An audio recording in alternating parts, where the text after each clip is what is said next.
Quand j'avais seulement 12 ans, ma vie a basculé d'une manière que je n'aurais jamais pu imaginer. Aujourd'hui, plus de 60 ans plus tard, je trouve enfin le courage de raconter ce que j'ai gardé enfermé dans mon cœur, dans mes cauchemars, dans mes silences. Bonjour mes chers. Je m'appelle Geneviève, mais tout le monde ici m'appelle Mamie Vivi. J'ai 74 ans, et je vis dans un petit village du sud de la France, pas loin de Nîmes. Toute ma vie, j'ai porté un poids dont je ne me suis jamais vraiment libérée. Ce poids, c'est cette histoire. Ce fardeau, c'est ma vérité. Si vous écoutez cette vidéo, je vous demande une seule chose. Mettez un petit cœur, un like, abonnez-vous à Mémoire de grand-mère, parce que votre soutien, même derrière un écran, me donne la force d'affronter les fantômes de mon passé. Aujourd'hui, je vais vous parler d'une période sombre de ma jeunesse. Je vais vous parler de mes 3 frères. Je vais vous parler de ce qu'ils ont fait quand papa n'était pas là. L'histoire commence en 1962. J'avais 12 ans. Nous vivions à Arles, dans une vieille maison en pierre, avec des volets verts, un figuier dans la cour, et le chant des cigales en été. Mon père, Augustin, était tailleur de pierre. Il partait très tôt le matin et ne rentrait que tard le soir. Parfois, il partait pour plusieurs jours, quand il avait des chantiers à Avignon ou Marseille. C'était un homme fort, droit, fier. Un homme comme on n'en fait plus. Il m'appelait sa petite perle. Ma mère, Eliane, était une femme silencieuse. Fatiguée. Elle passait ses journées à coudre, à préparer les repas, à élever ses enfants. Je crois qu'elle avait cessé de rêver depuis longtemps. J'étais la dernière. La seule fille. Avant moi, il y avait 3 garçons. Raymond, l'aîné, avait 18 ans. Alain en avait 16. Et le plus jeune, Marc, avait 14 ans. 3 frères. 3 piliers de la maison. 3 visages que j'ai aimés. Que j'ai haïs. Que je n'ai jamais oubliés. Dans mon souvenir, tout a basculé un jeudi d'avril. Le Mistral soufflait fort ce jour-là, et les volets claquaient. Maman m'avait demandé de rester à la maison après l'école. Elle devait aller livrer une robe de mariée à une cliente dans le centre-ville. Tu surveilles un peu la maison, Vivi, hein? Oui maman, j'avais dit. J'étais en train de balayer la cuisine, concentrée sur les miettes sous la table, quand j'ai senti une présence derrière moi. Une chaleur étrange. Un silence trop dense. Je me suis retournée. C'était Raymond. Tu ressembles de plus en plus à maman quand elle avait ton âge, a-t-il dit. Sa voix était basse, trouble. Ses yeux n'étaient pas comme d'habitude. Je n'ai pas compris tout de suite. J'ai souri. Par réflexe. Par bêtise. Il s'est approché de moi. Trop près. Tu sais garder un secret, Vivi? J'ai hoché la tête, comme une enfant. Je ne vais pas entrer dans tous les détails. Je ne veux pas. Mais ce jour-là, quelque chose en moi s'est brisé. Raymond n'a rien dit quand c'était fini. Il est parti comme s'il venait juste de refermer un placard. Comme si j'étais un objet. Le soir, à table, il riait avec papa comme si de rien n'était. Moi, je n'ai presque pas touché à mon assiette. Tu n'as pas faim, ma perle? M'a demandé mon père. Je suis fatiguée, papa. C'était le début. Ce jour-là n'était que le premier. Très vite, les autres ont suivi. Alain, le deuxième, est venu 3 jours plus tard. Il avait cette façon de me parler gentiment, comme s'il me faisait une faveur. T'inquiète pas, Vivi. C'est notre petit secret. Marc, je ne sais même pas quoi dire. Il avait seulement 2 ans de plus que moi. Lui, il pleurait parfois après. Mais il le faisait quand même. Il se relayait. Comme s'il s'était mis d'accord. Comme si j'étais un jouet laissé à leur disposition. Et quand maman ou papa n'étaient pas là, la maison devenait une prison. Je me suis mise à porter des vêtements amples. Je restais enfermée dans ma chambre, même en plein soleil.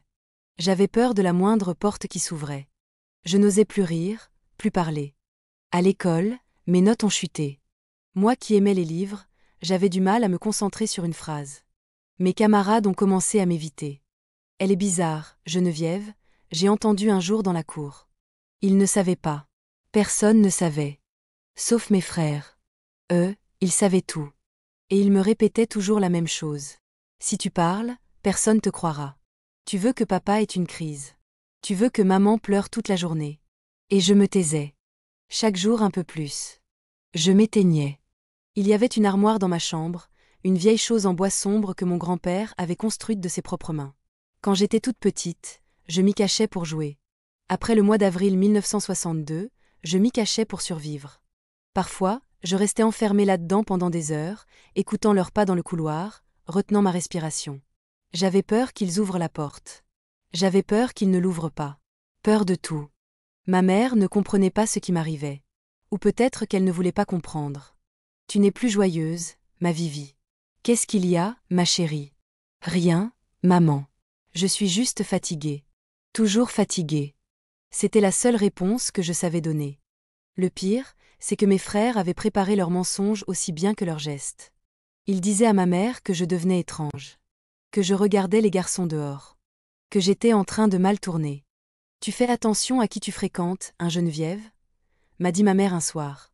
Elle avait ce regard inquiet, mais pas pour moi, pour son image, pour sa réputation. Oui, maman. J'avais envie de hurler, de tout dire, de tout brûler. Mais les mots restaient coincés dans ma gorge. Et puis j'avais peur. Parce que Raymond m'avait dit une chose que je n'ai jamais oubliée. Il m'avait prise par le bras après un des moments. Il m'avait fixée avec des yeux froids, vides. Si tu parles, je jure devant Dieu que je te fais disparaître. J'avais 12 ans. Et j'ai cru qu'il en était capable. Parce que ce n'était plus mon frère que je voyais. C'était un monstre. Et les autres le suivaient. Mon père était toujours absent. Il avait pris un gros chantier à Marseille.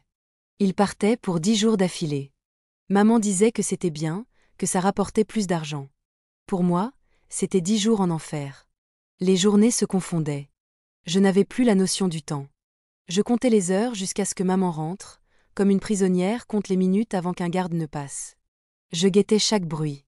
Un jour, en juin, maman est partie plus tôt que d'habitude. Elle m'a dit qu'elle irait faire le marché, qu'elle passerait ensuite chez une cliente à Tarascon, qu'elle ne rentrerait qu'en fin d'après-midi. J'ai senti mon cœur se serrer. J'ai essayé de dire quelque chose. Mais je n'ai rien dit. Ce jour-là, ils sont tous venus. Les trois. Ensemble. Ils m'ont forcé à aller dans la chambre d'Alain. Je ne me souviens pas de tout. Mon esprit a effacé certains passages. Mais je me rappelle la douleur. La honte. La peur. Et puis les rires. Ils riaient. Ils riaient pendant que je pleurais. Je me suis réveillée plus tard sur le plancher. Je ne savais pas combien de temps j'étais restée inconsciente. Je n'avais plus la force de bouger. Je voulais juste mourir. Je me suis traînée jusqu'à la salle de bain. J'ai ouvert le robinet d'eau froide. J'ai lavé mon visage, mes bras, mon corps. Je voulais me gommer, me dissoudre. Le miroir m'a renvoyé une image que je ne reconnaissais pas. Une fille maigre, les yeux creusés, le regard vide. Je n'étais plus une enfant. Je n'étais pas encore une femme. J'étais un fantôme. Le soir, j'ai fait semblant. Comme toujours. Ça va, Vivi? Oui, maman. Je voulais qu'elle voie. Qu'elle comprenne. Qu'elle me pose les bonnes questions. Mais elle regardait ailleurs. Toujours ailleurs. Les jours suivants, j'ai décidé de ne plus me laisser faire. J'ai déplacé la commode contre la porte de ma chambre. Je mettais des chaises, des livres, tout ce que je trouvais. Je dormais avec des ciseaux sous mon oreiller. Mais il trouvait toujours un moyen. La nuit, quand maman dormait profondément. Il forçait la serrure. Il me tenait. Il me bâillonnait. Je ne me débattais même plus. E flotais. Je sortais de mon corps. Je partais loin. Mon esprit s'échappait dans un monde où j'étais libre. Où j'étais en sécurité. Où j'avais des ailes. Je rêvais souvent d'un endroit au bord de la mer. Je courais dans le sable. Je riais. Je n'étais plus la proie. J'étais une fille normale. Mais chaque matin, je me réveillais dans le même lit. Les draps froissés. Les traces sur mon corps. La peur. À l'école, un professeur a fini par remarquer quelque chose. Madame Doma, la prof de français. Une femme douce, attentive. Un jour, après un devoir raté, elle m'a demandé de rester. Elle m'a regardé longtemps. Geneviève, tu veux m'en parler? Je me suis effondrée en larmes. Mais je n'ai rien dit. Juste des sanglots. Des je suis fatiguée, encore et encore. Elle m'a prise dans ses bras. Je me suis sentie si petite. Si honteuse. Si jamais tu veux parler, je suis là, elle a dit. Mais je ne l'ai pas fait. Pas encore. J'avais encore peur. Et surtout, je croyais ce que mes frères m'avaient mis dans la tête. Personne ne te croira. Tu vas détruire la famille. Tu es coupable. Je les croyais. Même si une part de moi criait que ce n'était pas vrai. Et puis, un jour, quelque chose a changé. Quelque chose d'inattendu. Le retour de papa. Plus tôt que prévu. Ce jour-là, je ne l'oublierai jamais. C'était un mercredi de juillet. Le soleil frappait les volets comme un tambour. Maman était partie tôt livrer des nappes brodées à une cliente riche de Saint-Rémy. Les garçons étaient là. Silencieux. Menaçants. Je m'étais enfermée dans ma chambre, la commode contre la porte comme d'habitude. Mais cette fois, j'avais un pressentiment. Une boule dans le ventre. Quelque chose qui me disait que ce jour-là serait différent. Je suis restée dans ma chambre, assise sur le sol, les genoux contre la poitrine, les ciseaux entre les doigts, comme une promesse. J'ai entendu leurs pas dans le couloir. Les murmures. Les rires étouffés. Et puis, soudain, le bruit d'une clé dans la serrure d'en bas. La porte d'entrée s'est ouverte. Une voix grave a résonné dans la maison. « Vivi, où es-tu, ma perle ?» C'était mon père. Je n'ai pas bougé. Je n'ai même pas eu la force de crier. Je me suis effondrée en larmes silencieuses. Les pas de mon père ont monté les escaliers. Il a tapé doucement à ma porte. « C'est papa, Vivi. Ouvre-moi. » J'ai mis du temps à enlever la commode, les livres, la chaise. Mes mains tremblaient. Mon corps entier tremblait. Quand j'ai ouvert la porte, il m'a regardé. Il a tout de suite compris que quelque chose n'allait pas. Ses yeux se sont posés sur mes bras maigres, sur mes cernes, sur mon regard fuyant. « Tu es malade ?» J'ai hoché la tête. Il m'a prise dans ses bras. J'ai senti son odeur, la pierre, la sueur, le tabac. Une odeur qui m'avait toujours rassurée. « On va aller chez le médecin, » il a dit. « Je veux qu'on s'occupe de toi. » Ce soir-là, mes frères n'ont pas ouvert la bouche. Ils mangeaient la tête baissée. Papa les regardait avec méfiance. Quelque chose en lui s'était éveillé. Moi, je n'ai rien dit. Pas encore. Le lendemain, papa m'a emmené à Arles, chez le docteur Menou. Un vieil homme aux mains douces et au regard sérieux. Il m'a examiné. Longment. Puis il a demandé à parler seul avec mon père. J'ai attendu dans la salle d'attente, les jambes pendantes, le cœur qui battait fort. Je l'ai entendu crier. Je n'avais jamais entendu mon père crier comme ça. Puis des pas précipités. Il est sorti, les yeux pleins de larmes, le visage pâle. Il m'a prise par la main. On rentrée. Tout le long du trajet, il n'a pas parlé. Pas un mot. De retour à la maison, il a demandé à ma mère de sortir faire des courses avec moi. Geneviève a besoin de prendre l'air, il a dit. Je savais que ce n'était pas ça. Je savais ce qui allait se passer. Quand on est rentré, 1 heure plus tard, la maison était silencieuse.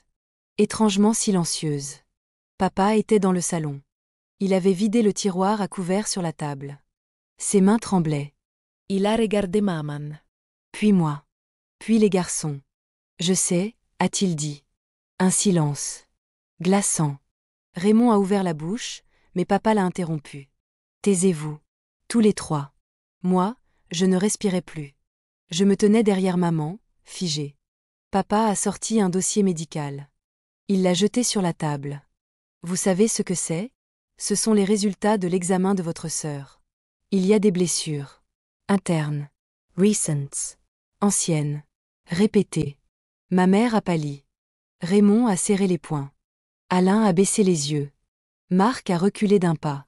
Papa s'est levé lentement. Je veux savoir lequel de vous a commencé. Personne n'a parlé. Puis, d'un seul coup, il a hurlé. Je vous ai posé une question. Les murs ont tremblé. La vaisselle a vibré. Mark a crack. Il s'est effondré au sol. C'était Raymond. C'est lui. Moi j'ai pas voulu, j'ai. Il pleurait. Raymond a hurl. Tu vas pas me balancer, espèce de lâche. Et tout s'est enchaîné. Les cris. Les accusations. Les pleurs. Maman s'est effondrée sur le canapé. Elle hurlait « Non, non, ce n'est pas possible ». Mais au fond, elle savait. Je l'ai vu dans ses yeux. Papa a attrapé Raymond par le col. Il l'a frappé. Encore. Et encore. Et encore. Moi, je criais. Jetzt ris. Papa, arrête. Mais il ne m'entendait plus. Alain a essayé d'intervenir. Papa l'a repoussé d'un coup de pied. Marc s'est caché derrière la porte. Et puis, le voisin a appelé les gendarmes. Quand ils sont arrivés, tout était déjà brisé. La table, les chaises, les liens du sang. Les policiers ont séparé tout le monde. Ils m'ont prise à part. Une jeune policière, gentille, m'a demandé. « Geneviève, est-ce que ce sont tes frères ?» J'ai regardé mon père. Il me faisait un signe de tête. Je pouvais parler. Je devais parler. Alors j'ai dit « oui ». Les mots étaient sortis comme un souffle. Oui. C'était la première fois que je le disais à voix haute. Et rien qu'en le disant, j'ai senti mes jambes me lâcher. La policière m'a rattrapée avant que je tombe. Elle m'a prise dans ses bras, m'a dit que c'était fini maintenant. Mais je savais que ce n'était pas fini. C'était juste un nouveau chapitre. Plus brutal. Plus vrai. Plus nécessaire. Les gendarmes ont mis Raymond et Alain en état d'arrestation sur le champ.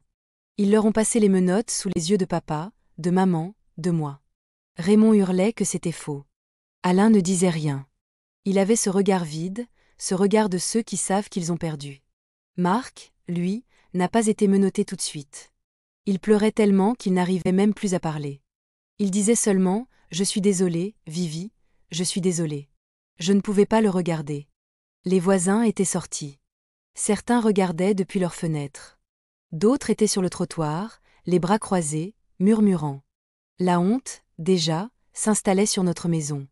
Comme une couverture sale qu'on n'arrive pas à secouer. À la gendarmerie, ils m'ont tout demandé. Les dates. Les gestes. Les endroits. Les blessures. J'avais seulement 12 ans, mais ce jour-là, j'ai parlé comme une vieille femme. J'ai raconté tout. D'une voix calme, brisée. Je me souviens d'un moment particulier. Un inspecteur m'a demandé « Tu te souviens du premier jour ?» Et j'ai répondu « Je m'en souviens chaque nuit. » Ils ont pris ma déposition. Ils ont pris mes vêtements. Ils ont pris mes souvenirs. Et moi, j'étais là, comme un arbre sans feuilles, vidé. Maman n'a rien dit pendant 3 jours. Rien. Pas un mot. Elle allait et venait dans la maison, comme une ombre. Elle ne me regardait pas. Elle ne parlait pas à papa. Et puis, un matin, elle est entrée dans ma chambre. Elle a fermé la porte. Elle s'est assise au bord de mon lit. « Je suis désolée », a-t-elle murmuré. « Je n'ai pas vu. Je n'ai rien vu. Et je suis ta mère. » Je ne savais pas quoi répondre. Alors j'ai posé ma tête sur ses genoux. Et elle m'a caressé les cheveux. Comme avant. Comme quand j'étais petite. Le procès a eu lieu à la fin de l'année. Tout le monde dans la ville en parlait. Les 3 frères qui ont abusé de leur sœur. Les journaux locaux titraient « Un enfer derrière les volets ». Je n'allais plus à l'école. Je ne pouvais plus. Les regards, les chuchotements, les questions. On m'a envoyé chez une tante, à Montpellier. Le temps que les choses se tassent. Je me souviens de son appartement sombre, du silence, des nuits froides. Mais au moins, là-bas, personne ne savait. Je pouvais respirer. Je rêvais de papa tous les soirs. De sa voix, de ses bras, de son regard. Il venait me voir un week-end sur 2. À chaque fois, il apportait un petit gâteau aux amandes. C'était notre rituel. Il me disait « Tu es forte, ma perle. Tu es plus forte que tout ça. » Je ne me sentais pas forte. Mais je le laissais croire. Pendant ce temps, à Arles, tout se déroulait. Les experts, les médecins, les avocats. Les témoignages. Les rapports. Raymond et Alain ont été reconnus coupables. Le juge a dit que c'était un crime odieux. Que la justice devait être exemplaire. Ils ont écopé chacun de 10 ans de prison ferme. Marc, à cause de son âge, a été placé dans un centre éducatif fermé. Je ne suis pas allée au tribunal. Je ne pouvais pas. Je n'étais pas prête à les regarder. Ni à entendre ce qu'ils allaient dire pour se défendre. Mais papa y est allé. Et quand il est revenu, il m'a dit « Ils t'ont regardé dans les yeux quand tu n'étais pas là. » Et il a pleuré. Les pleurs de mon père. Je crois que c'est ce qui m'a le plus marqué. Un homme comme lui, solide, fier. Le voir brisé. Ça m'a déchiré. Nous sommes restés à Montpellier quelques mois encore. Jusqu'à ce que maman nous rejoigne. Et un jour, papa a dit « On ne retournera plus à Arles. Jamais. » Il a trouvé du travail dans le bâtiment, ici, à Montpellier. Maman a commencé à faire des ménages. Et moi? J'ai recommencé à aller à l'école. Dans une école catholique cette fois. Où personne ne savait rien. Je ne parlais à personne. Je gardais tout en moi. Mais au moins, je respirais. Je vivais. Chaque jour, un peu plus. J'avais 13 ans quand on a commencé notre nouvelle vie à Montpellier. Tout était plus bruyant ici, les voitures, les marchés, les gens. Ça me changeait de la lenteur d'Arles, de ces murs chargés de secrets. Mais dans mon cœur, c'était toujours le silence. À l'école, je me faisais discrète. J'étais toujours la première à entrer en classe, la dernière à sortir. Je m'asseyais au fond, près de la fenêtre. Je regardais dehors et j'imaginais un monde différent. Un monde où je n'avais pas à avoir peur de l'amour. Je n'avais pas d'amis. Les autres filles parlaient de leurs frères avec affection. Moi, je faisais semblant de n'en avoir aucun. Chaque fois que quelqu'un me demandait « Tu as des frères ou des sœurs ?» Je respondais. Je suis fille unique. Et je le disais avec un tel calme qu'on me croyait. À la maison, on n'en parlait jamais. Le mot « frère » était banni.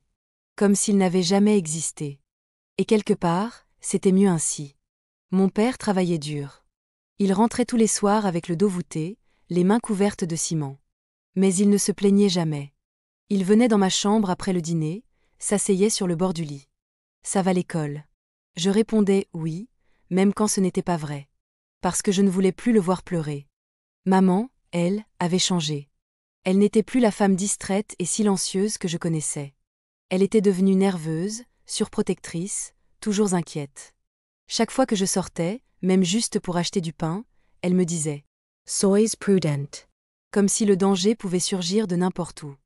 Mais ce n'est pas dehors que j'avais peur. C'était dedans. Dans ma tête. Les cauchemars ne m'avaient jamais quittée. Je rêvais que les garçons sortaient de prison. Qu'ils revenaient à la maison. Qu'ils me retrouvaient. Je me réveillais en sueur, le souffle court, incapable de bouger.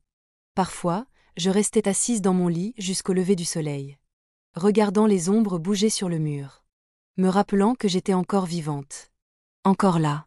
À l'école, une fille a commencé à me parler. Elle s'appelait Claire. Elle avait des boucles blondes et un sourire sincère. « Tu veux manger avec moi à la récré ?» J'ai hésité. Puis j'ai dit oui.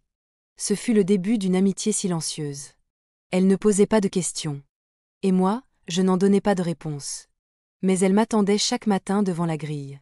Elle me gardait une place à la cantine. Elle me prêtait ses livres.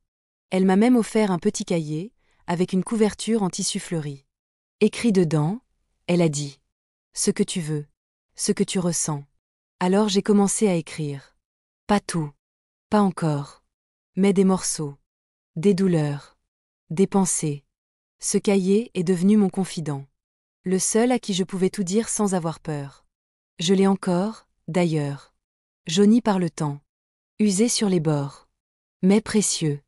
Au printemps de mes 14 ans, le directeur de l'école m'a appelé dans son bureau. Il portait une cravate trop serrée et des lunettes épaisses. Il a dit « Geneviève, tu es une bonne élève. Tu as de la retenue, du sérieux. As-tu pensé à continuer au lycée ?» Je n'y avais jamais pensé. Je vivais au jour le jour. Je n'osais pas rêver plus loin. Mais ce jour-là, en sortant de son bureau, j'ai levé les yeux. Et pour la première fois depuis longtemps, j'ai imaginé un avenir. J'en ai parlé à papa. Il m'a regardé, étonné. « Tu veux vraiment continuer les études ?» Oui. Il a souri. Alors on va se débrouiller. Il a pris un deuxième emploi, le soir, dans un entrepôt. Maman a cousu des rideaux pour les voisines. Tout ça pour m'acheter des livres, des cahiers, des fournitures. Et moi, je travaillais. Je travaillais dur. Parce que je voulais leur montrer que ça valait la peine. Que je n'étais pas brisée. Pas complètement. Un jour, Claire m'a invitée chez elle. J'ai hésité. Je n'étais jamais allée dans une autre maison que la mienne. Mais j'y suis allée. Sa mère m'a accueillie avec un sourire et un gâteau au citron. Son père m'a demandé si j'aimais lire. J'ai répondu oui. Dans leur salon, tout était calme. Rassurant. Rien ne menaçait. Personne ne criait. Il n'y avait pas d'ombre au plafond. Ce soir-là, j'ai compris qu'il existait des familles normales. Des familles où on riait, où on se parlait, où on se touchait sans peur. Ça m'a bouleversée.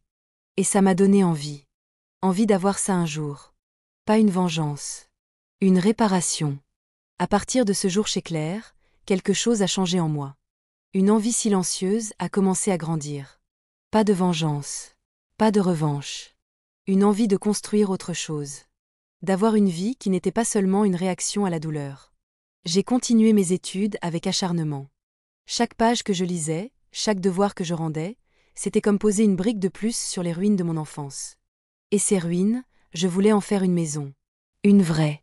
À la maison, papa ne parlait plus jamais de ce qui s'était passé. C'était comme une muraille entre nous. Il m'aimait, Je le savais. Mais dans ses yeux, parfois, je lisais une chose difficile à nommer. Pas du dégoût. Pas de la peur. Peut-être de la honte. Peut-être qu'il pensait qu'il avait échoué. Un soir, je l'ai entendu parler à maman dans la cuisine. Il croyait que je dormais. Je l'ai laissé seul avec eux. Sa voix tremblait. Je devais protéger ma fille. Et je ne l'ai pas fait.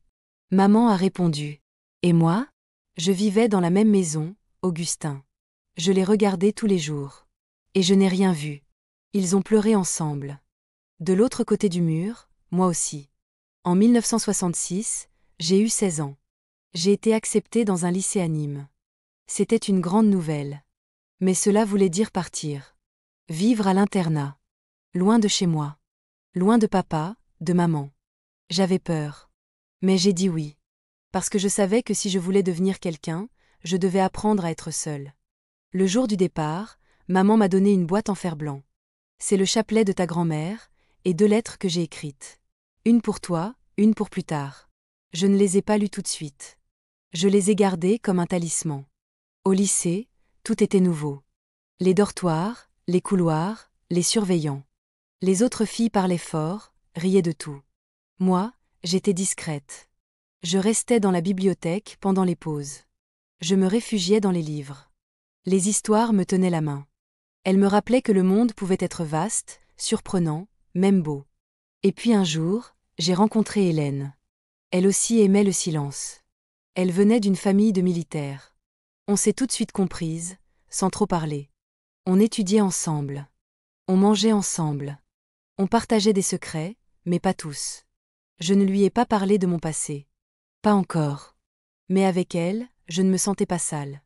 Je ne me sentais pas la fille qu'on regarde avec pitié. J'étais juste Geneviève. Un samedi matin, pendant l'étude, Hélène m'a demandé : « Tu crois qu'on peut vraiment recommencer ? Repartir à zéro ? » J'ai réfléchi. Et j'ai répondu : « Je ne sais pas si on recommence. Mais on peut avancer. Même en boitant. » Elle a souri. Et j'ai compris qu'on n'était pas si différentes. À la maison, les lettres étaient rares.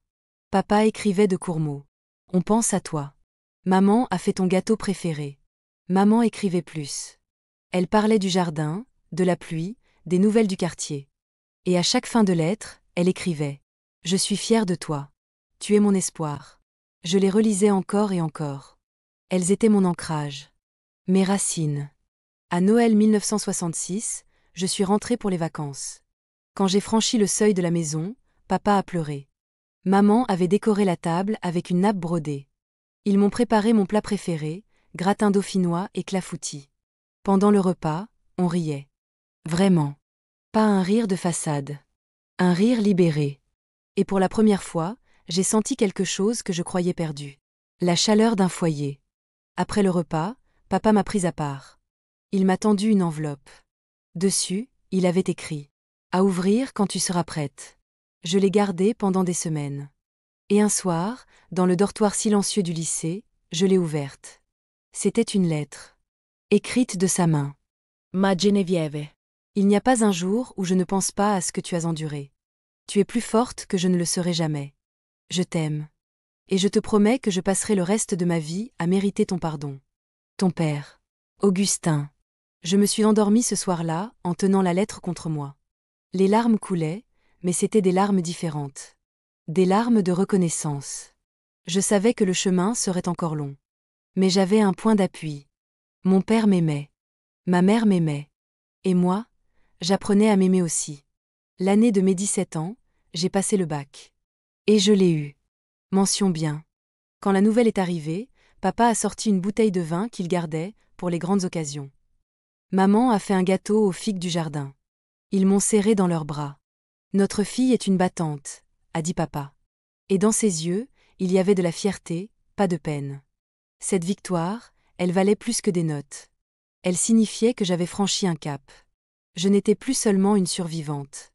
J'étais une élève, une future femme, une promesse. J'ai décidé de poursuivre mes études en lettres à l'université de Montpellier. Papa voulait que je reste à la maison, mais j'ai préféré prendre un petit studio, à 5 minutes du campus. Je voulais avoir un espace à moi. Un lieu où je pouvais apprendre, respirer, guérir. J'ai trouvé un job étudiant dans une librairie. Ça payait peu, mais ça suffisait pour la nourriture et les livres. Le propriétaire, Monsieur Vidal, un vieux libraire un peu bougon, m'a vite adopté. « Tu lis plus que tous mes clients réunis », disait-il en riant. Il me laissait emporter des romans à lire chez moi. Je les dévorais comme si chaque page me reconstruisait un peu plus. À la fac, je me suis inscrite à un atelier d'écriture. Le professeur, Madame Chabert, avait une voix douce et des lunettes pendues au bout du nez. Elle nous demandait souvent d'écrire des textes sur notre enfance. Je n'y arrivais pas. J'écrivais des fictions. Des filles qui s'échappaient dans la forêt. Des enfants qui devenaient oiseaux pour fuir les maisons grises. Et pourtant, tout le monde disait que mes textes étaient pleins de vérité. « Tu dois avoir une sacrée imagination », m'a dit un jour un camarade. J'ai souri. Je n'ai rien dit. J'avais appris à transformer la douleur en poésie. Un jour, Madame Chabert m'a demandé de rester après le cours. Elle m'a tendu un petit carnet rouge. « Je crois que tu devrais écrire pour de vrai. Pas seulement en classe. Tous les jours. Pour toi. » J'ai pris le carnet. Je ne l'ai pas ouvert pendant plusieurs semaines. Puis, un soir d'insomnie, je me suis assise à ma table. Et j'ai écrit. Pas des métaphores. Pas des oiseaux. J'ai écrit mon histoire. La cuisine. Les volets fermés. Les regards. Les silences. Les souvenirs sont sortis de moi comme une rivière en crue. Et j'ai écrit. Des heures. Jusqu'à ce que la main me fasse mal. Et quand j'ai posé le stylo, je me suis sentie vidée. Mais aussi légère. Comme si, pour la première fois, le poids avait glissé un peu. J'ai continué à écrire, chaque soir. Parfois 2 lignes. Parfois 10 pages. Je ne montrais ça à personne. C'était à moi. Mon espace sacré. Et c'est là, dans ce silence choisi, que j'ai commencé à penser à l'avenir. À un vrai avenir. Pas une survie. Je me demandais si un jour je pourrais aimer. Faire confiance. Partager un lit, une vie, une tendresse. L'idée me faisait peur. Mais elle ne me semblait plus totalement impossible. À la librairie, je voyais souvent un jeune homme qui venait tous les samedis après-midi. Il s'appelait Henri. Il étudiait l'histoire. Il était poli, discret. Un jour, il a demandé « Vous me recommandez un roman, mademoiselle ?» Je lui ai tendu un livre d'André Chédid. Celui-ci. Il l'a acheté. Le samedi suivant, il est revenu. Vous aviez raison. C'était magnifique. Et comme ça, de livre en livre, on a commencé à parler. Des lectures. De la pluie. De nos familles, moi, en surface seulement. Il m'a proposé un café. J'ai hésité. Puis j'ai dit oui. Ce jour-là, on a parlé 2 heures. Il n'a jamais essayé de me toucher. Il m'écoutait. Je ne me suis pas sentie en danger. C'était nouveau. Et précieux. Les semaines ont passé. On s'est revus. Souvent. Il ne m'a jamais pressée. Il me regardait avec patience. Comme quelqu'un qui sentait qu'il ne fallait pas brusquer une chose fragile. Je ne lui ai rien raconté au début. Mais il savait que quelque chose s'était passé. « Tu as une tristesse dans le regard », m'a-t-il dit un jour. Je ne sais pas ce que c'est.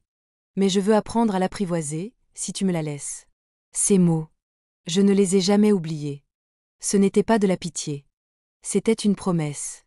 Alors j'ai parlé. Une nuit d'hiver, dans mon petit studio, sous la lumière d'une lampe douce. Je lui ai raconté. Pas tout. Mais assez. Il n'a pas bougé. Il n'a pas posé de questions. Il a pris ma main. Et il a dit. Tu es la femme la plus courageuse que je connaisse. Je me suis mise à pleurer. Des larmes anciennes. Des larmes lavantes. Et dans ses bras, je n'avais pas peur. Ce soir-là, j'ai compris que peut-être, juste peut-être. Je pouvaj sejmr. Je n'ai pas dormi cette nuit-là. Je suis restée éveillée, allongée dans le noir, la main d'Henri encore tiède dans la mienne. Je repassais ces mots dans ma tête. Tu es la femme la plus courageuse que je connaisse. Personne ne m'avait jamais dit ça. Jamais en ces termes. Et pour la première fois, je n'ai pas eu envie de répondre non. Je n'ai pas repoussé la tendresse. C'était fragile, ce qu'il y avait entre nous. Mais c'était réel. Et moi, j'étais prête à le nourrir. À le protéger. Nous avons continué à nous voir. Pas tous les jours, on n'en avait pas besoin. Juste assez pour que je me sente attendue quelque part. Au printemps, il m'a invitée à rencontrer ses parents. J'ai eu peur. Panique. Je n'étais pas prête à expliquer mon passé. Mais il a dit. Je veux juste que tu saches qu'il y a des familles qui t'accueilleront tel que tu es. Alors j'y suis allée. Sa mère m'a offert un bouquet de lilas. Son père m'a parlé de son potager. Personne ne m'a posé de questions étranges. Ils m'ont accueillie simplement, comme une jeune femme qu'Henri aimait bien. Et c'est ce que j'étais. Cet été-là, je suis rentrée à Montpellier pour quelques semaines. Maman avait préparé ma chambre, comme quand j'étais au collège. La même couverture bleue. Les rideaux que j'aimais. Papa m'a serré si fort que j'en ai perdu le souffle. Tu es magnifique, ma perlé. Il avait les cheveux un peu plus blancs. Des rides plus profondes. Mais dans ses yeux, il y avait de la paix. Une paix qu'on n'avait pas connue depuis longtemps. On a passé des soirées entières à marcher dans les rues tièdes de la ville. À parler de tout. De rien. Il m'a demandé « Tu as quelqu'un dans ta vie ?» J'ai dit oui. Et j'ai vu quelque chose briller dans ses yeux. « Il est gentil avec toi ?» Très. Alors il est le bienvenu. Maman, elle, n'a rien dit. Mais le lendemain, elle a glissé un sachet de lavande sous mon oreiller, comme elle le faisait quand j'étais enfant. C'était sa manière de dire « Je te soutiens ». J'ai profité de ces vacances pour rendre visite à Claire. Oui, Claire. On s'écrivait encore, même si nos chemins s'étaient séparés après le collège. Elle habitait désormais à Toulouse, étudiante en sociologie. Quand elle m'a vu descendre du train, elle a couru vers moi comme si on ne s'était jamais quitté. Et dans ses bras, j'ai retrouvé cette chaleur, cette amitié inaltérable. Je savais que tu serais forte, elle m'a dit. Tu portais une douleur immense, mais tu brillais quand même.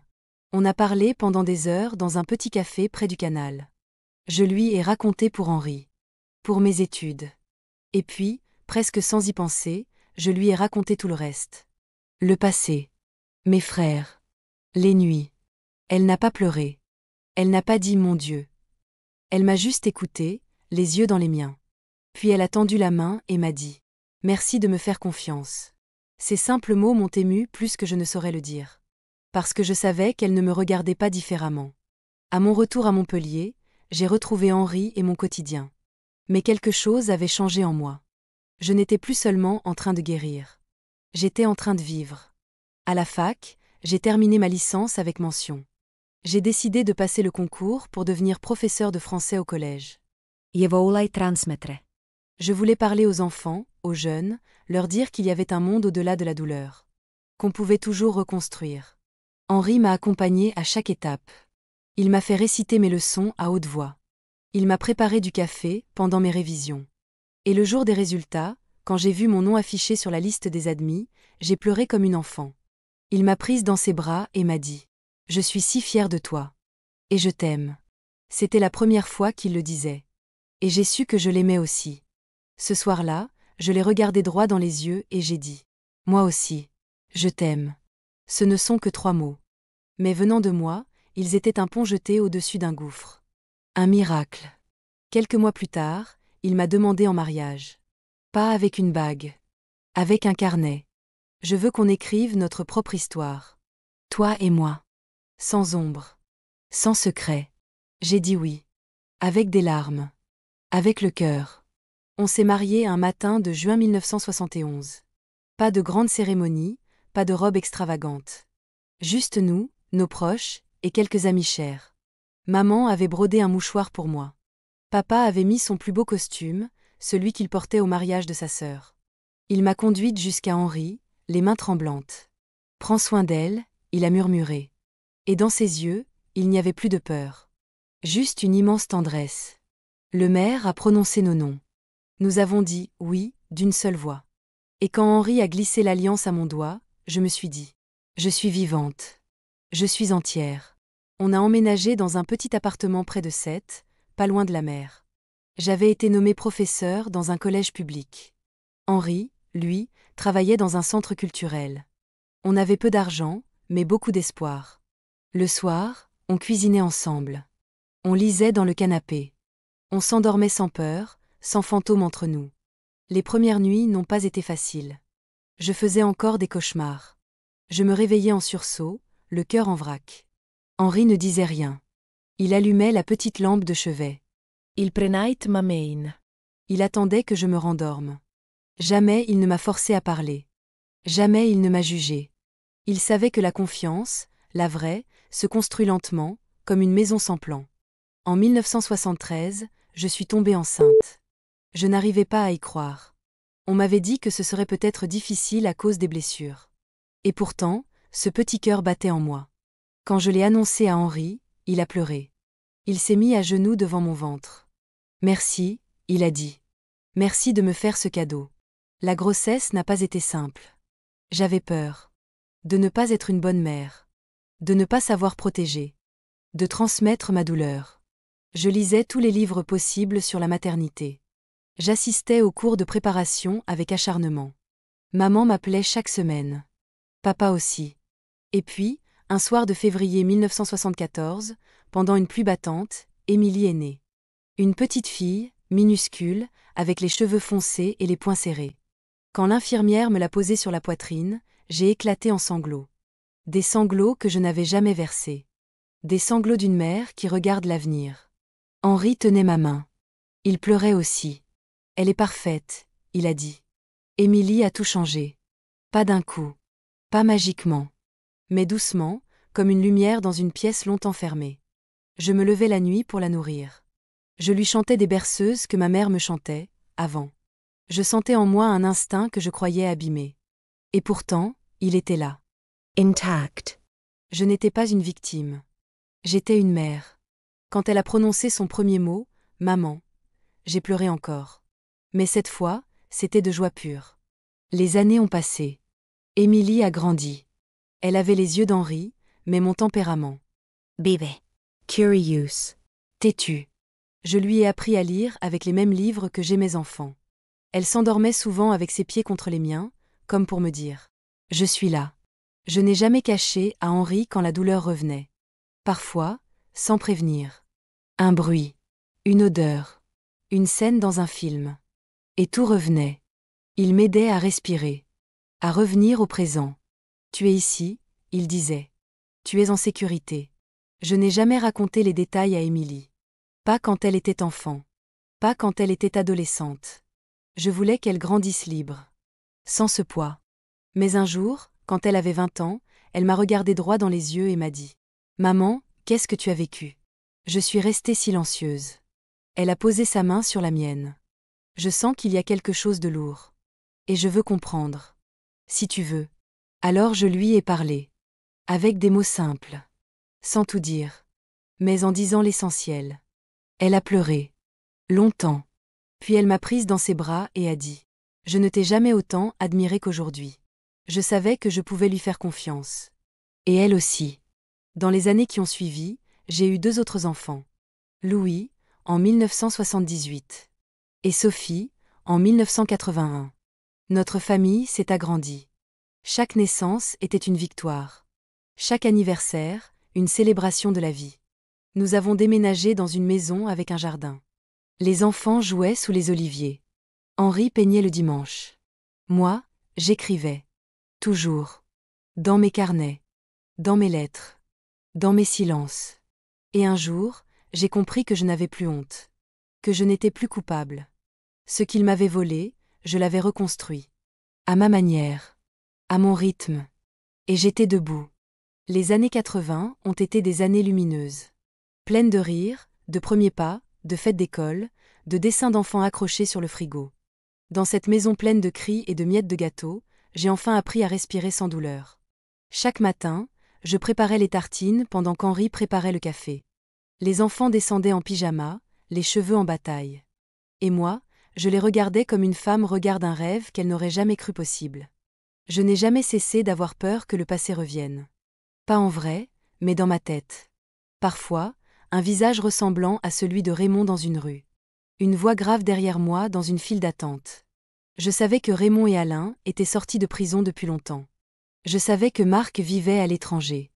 Mais je ne voulais pas savoir davantage. Pas où. Pas comment.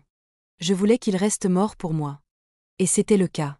Jusqu'à l'hiver 1989. Un matin froid, alors que je corrigeais des copies au salon, Henri est entré, une enveloppe à la main. Il m'a regardé, inquiet. « C'est pour toi », il a dit. Pas de nom d'expéditeur. Mais l'écriture, elle, je l'ai reconnue immédiatement. C'était Marc. Je n'ai rien dit. J'ai posé la lettre sur la table. J'ai regardé Henri. Je vais l'ouvrir quand je serai prête. 3 semaines. La lettre est restée là, entre un pot de crayon et un agenda. Je passais devant tous les jours. Je la touchais parfois. Puis je la laissais. Puis un soir, très tard, tout le monde dormait. J'ai pris la lettre. Je suis allée dans la cuisine. Je l'ai ouverte. Genevieve. Je ne mérite pas que tu me lises. Mais je t'écris quand même. Je voulais juste te dire que je pense à toi tous les jours. Que je regrette. Que je me hais. Je ne te demande pas pardon. Je ne le mérite pas. Je voulais juste te dire que ce que j'ai fait a détruit ma vie. Et que je ne m'en suis jamais remis. Je vis au Portugal maintenant. J'ai changé de nom. Je travaille dans une bibliothèque. Je n'ai jamais parlé à personne de ce qu'il s'est passé. Sauf à toi. Parce que je crois que tu es la seule personne qui pourrait comprendre que je ne suis plus celui d'avant. J'ai replié la lettre. Je ne pleurais pas. Je ne tremblais pas. Je n'étais pas en colère. Je n'étais rien. Juste vide. Le lendemain, j'ai raconté à Henri. Je lui ai lu la lettre. Il a posé sa main sur la mienne. Tu ne lui dois rien, il a dit. Et il avait raison. J'ai brûlé la lettre dans la cheminée. Je l'ai regardée partir en cendres. Pas pour oublier. Mais pour ne pas laisser cette ombre entrer dans ma maison. Mes enfants n'ont jamais rien su de cette lettre. Je ne voulais pas qu'ils soient contaminés par ce passé. Ils méritaient de vivre libres. En 1992, papa est tombé malade. Un cancer fulgurant. En 3 mois, il a fondu. Mais jamais il n'a perdu sa tendresse. Jusqu'au dernier jour, il me regardait avec ce même amour, cette même fierté. Je ne partirai pas inquiet, il m'a dit un matin. Parce que tu as construit une vie plus belle que ce qu'on aurait cru possible. Il est mort un dimanche, au lever du jour. Maman était à son chevet. Moi aussi. Henri nous tenait toutes les deux. On a enterré papa dans le petit cimetière de notre village. Près du vieux figuier. Les enfants ont jeté des pétales sur son cercueil. Et dans ce moment de silence, j'ai senti sa voix en moi. Tu es ma plus grande fierté. Maman ne s'est jamais vraiment remise. Elle a vécu encore 5 ans. Mais comme une barque à la dérive. Elle passait ses journées dans la véranda, à tricoter ou à regarder dehors. Un jour, je l'ai surprise à pleurer. Je me suis assise près d'elle. Elle m'a dit « Je n'ai jamais su comment te protéger. Je n'ai jamais eu le courage de voir.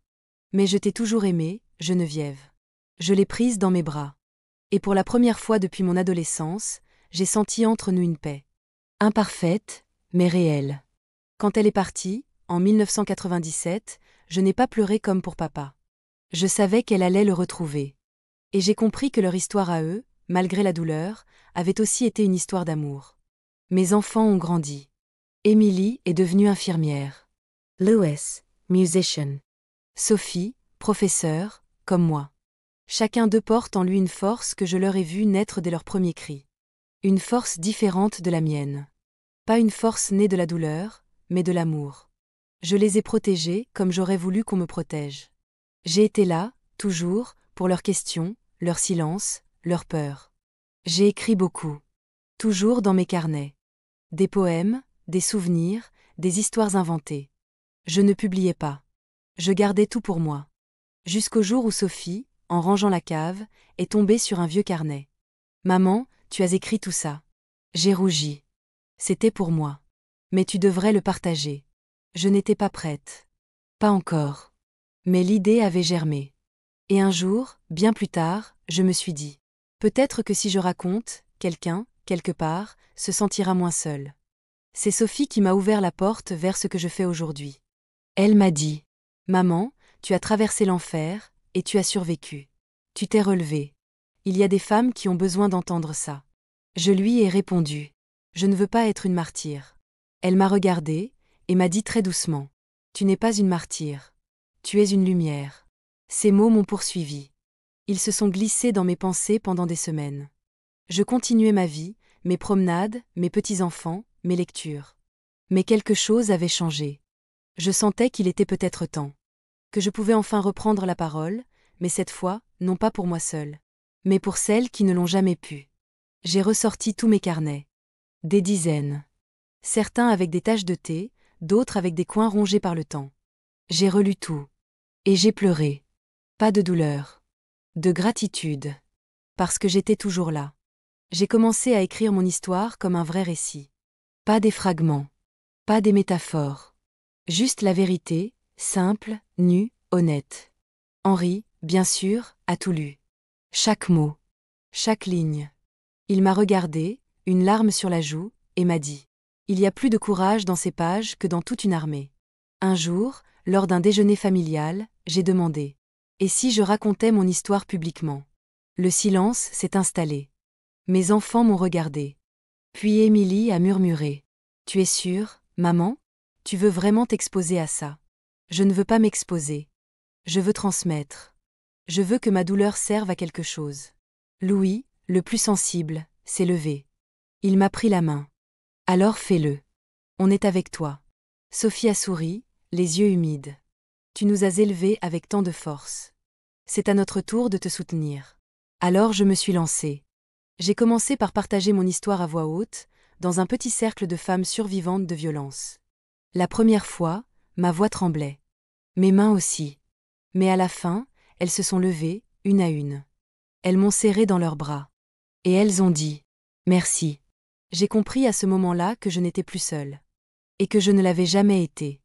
Ensuite, une amie m'a suggéré de raconter sur Internet. Une chaîne YouTube, rien que pour ça. Je lui ai dit que j'étais trop vieille. Elle m'a dit « C'est précisément pour ça que ça a de la valeur ». Alors, timidement, j'ai commencé. Je me suis filmée dans ma cuisine. Un foulard autour du cou. La voix calme. Le regard droit dans la caméra. Bonjour mes chers. Je m'appelle Geneviève. Et je vais vous raconter une histoire que j'ai gardée trop longtemps.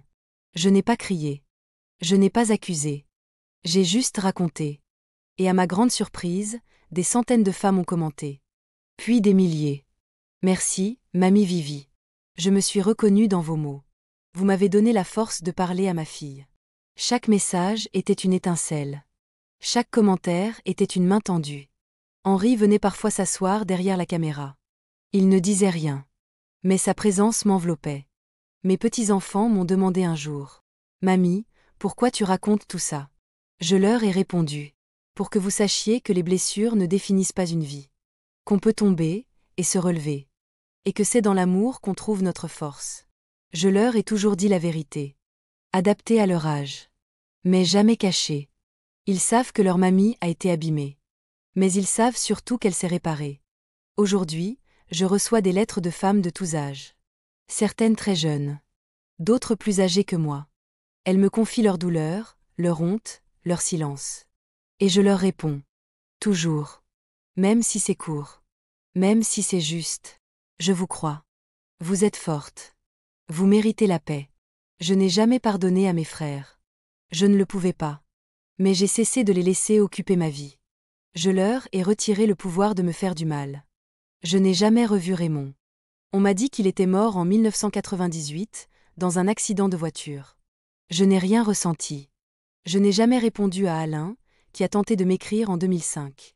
Sa lettre, je l'ai laissée dans un tiroir pendant 2 jours. Puis je l'ai brûlée, sans l'ouvrir. Marc, je ne sais pas. Je ne veux pas savoir. Le pardon, ce n'est pas effacer. C'est choisir de vivre malgré. Et moi, j'ai choisi la vie. J'ai choisi l'amour. J'ai choisi mes enfants. Mon mari. Mes élèves. Mes petits-enfants. Je ne suis pas une miraculée. Je suis une survivante. Et chaque jour, je transforme mes cicatrices en enseignements. Chaque ride sur mon visage est une preuve que je suis restée debout. Chaque mot que je prononce est une victoire contre le silence. Et maintenant, à 74 ans, je sais une chose avec certitude. Raconter n'est pas rouvrir la plaie. C'est la désinfecter à la lumière. Aujourd'hui, je suis une vieille dame. Je porte des lunettes, je mets 3 coussins sous mon dos pour lire, et je parle un peu trop aux chats errants du quartier. Mais dans mon cœur, il y a la petite Geneviève. Celle de 12 ans. Celle qui avait peur. Celle qui n'osait pas parler. Et chaque fois que je regarde mon reflet dans le miroir, je lui dis « Tu l'as fait ». Tu es restée devote. Je suis grand-mère de 8 petits-enfants. Ils m'appellent Mamie Vivi. Et chaque fois que je les entends rire, je sais que ce rire, je l'ai mérité. Que j'ai bâti, avec mes mains blessées, un monde où l'amour est possible. Il y a quelques mois, ma petite fille Jeanne, 16 ans, m'a dit en rentrant du lycée. On a parlé du courage aujourd'hui, en cours de philo. J'ai pensé à toi. Je n'ai rien répondu. J'ai juste souri. Parce que le courage, ce n'est pas ce qu'on crie. C'est ce qu'on continue à faire, chaque jour, malgré tout. Mon mari Henri, mon roc, mon amour, est toujours à mes côtés. Il jardine, il lit, il râle contre les informations. Parfois, il me regarde en silence, puis il dit « Je t'aime comme au premier jour. Non. Je t'aime encore plus. » Il a vécu mes nuits blanches, mes silences, mes crises de panique. Il a vu la jeune femme en morceaux devenir mère, professeure, conteuse. Et il m'a aimée dans chaque version de moi. Notre vie ensemble n'a jamais été parfaite. Mais elle a toujours été vraie. Il y a quelques semaines, on fêtait nos 52 ans de mariage. Nos enfants étaient tous là, les petits aussi. Émilie a pris la parole. Elle a levé son verre, et elle a dit « À maman. À la femme la plus forte que je connaisse. » J'ai pleuré. Pas parce que j'étais triste. Mais parce que je n'avais jamais pensé vivre assez longtemps pour entendre ça. Chaque matin, je me réveille en remerciant la vie. Même avec mes douleurs, mes souvenirs, mes rides. Je remercie la vie parce qu'elle m'a offert une deuxième chance. Et j'en ai fait une promesse. Cette promesse, c'est ce que je vous partage ici. Alors, si vous écoutez encore cette histoire, si vous avez suivi ces mots jusqu'ici, sachez que vous tenez entre les mains plus qu'un récit. Vous tenez un flambeau. Celui qu'on se passe entre survivantes, entre femmes, entre âmes blessées. Celui qui dit « Tu n'es pas seul. Tu n'es pas responsable. Tu peux guérir. Je ne vous dirai jamais que c'est facile. Je ne vous dirai pas qu'on oublie. Non. On n'oublie pas. Mais on apprend à vivre à côté. À vivre au-dessus. À vivre quand même. » Je me souviens d'une phrase que m'a dite une femme, après l'un de mes témoignages.